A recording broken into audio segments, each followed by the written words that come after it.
Hey guys, what's going on? Greenville Gear.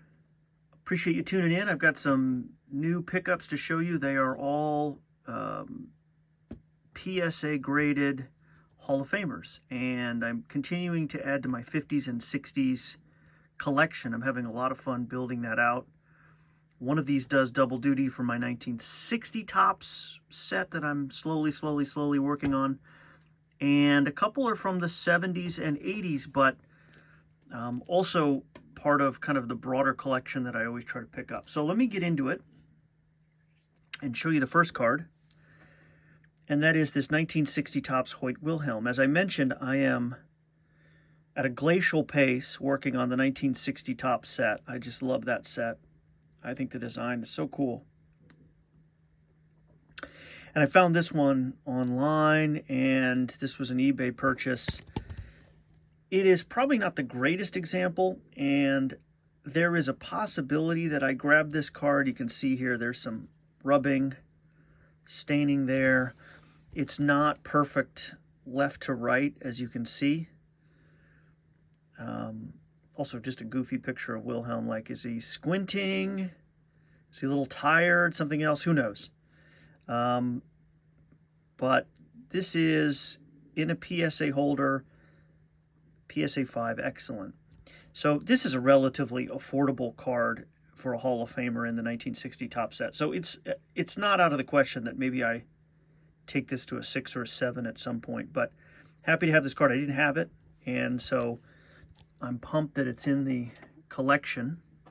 And then what I've been doing is, for my binder for the 1960 Topps, if I get a Hall of Famer like this in a slab, or actually if I get any card in a slab, for example, here's Bubba Phillips for my 1960 Topps set, I will go ahead and find a raw version, maybe in lesser condition, to throw into the binder. So that's been kind of fun too. Let me show you the next one I grabbed. This is a really nice grade for this card, and it's also an upgrade. I'll show you the old version in a second. But here it is. This is the 1964 Topps Willie McCovey card number 350. And you can't do much better in terms of centering and all of that. There's the back of the card, very clean. Just a little bit of a white there, little bit there. But overall, you could see that this card is near mint. And PSA agreed. This is a PSA 7, near mint 7. Just a real beaut. And I saw this one, and I think I knew that I already had this card, but I knew that this was too good of a buy at this grade, and it was just too clean of an example. So I picked it up and grabbed it. Let me show you the one that I had in my collection, and that was this one here, which is a PSA 4. And if you look at this one closer, you can see the difference. I thought this was a great example of a 4, but it's a little more off left to right. There's a little tiny stain there. There's just some other reasons.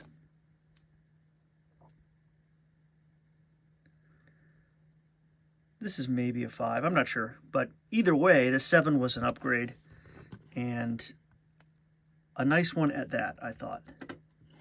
So the McCovey is added, the 64 Topps. Let me show you two other cards that I've added. This is a 1978 Topps, so we're moving into the 70s. Also a Hall of Famer.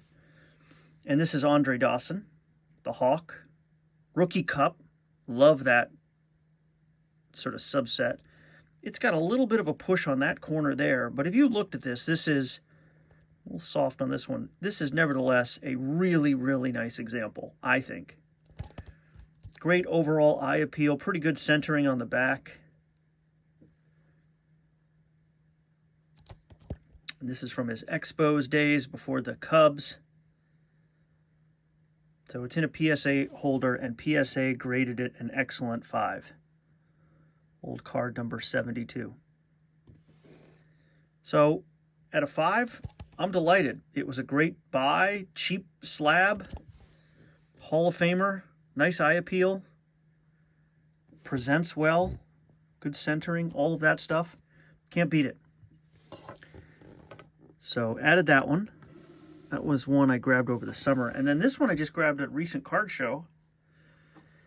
And I've always wanted this card. And I don't have the 83 Topps, but this is the 83 Fleer Tony Gwynn.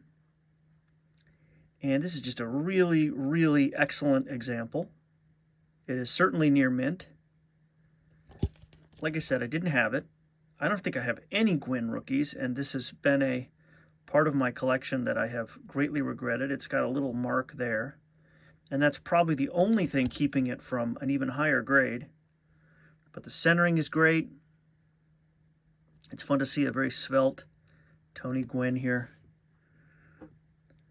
So PSA graded this card a near mint 8, and this is perfect for my collection. I guess this is collector's grade, right? It's an 8 for a 1980s card.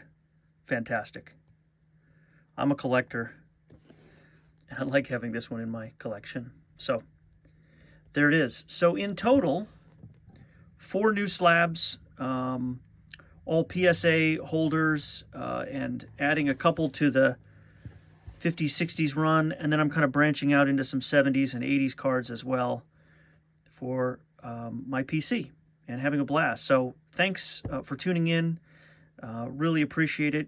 You know, drop me a comment, say hi, tell me what you like about the cards. That'd be fun. Would love to hear from you. All right, take it easy, and I'll see you on the next video.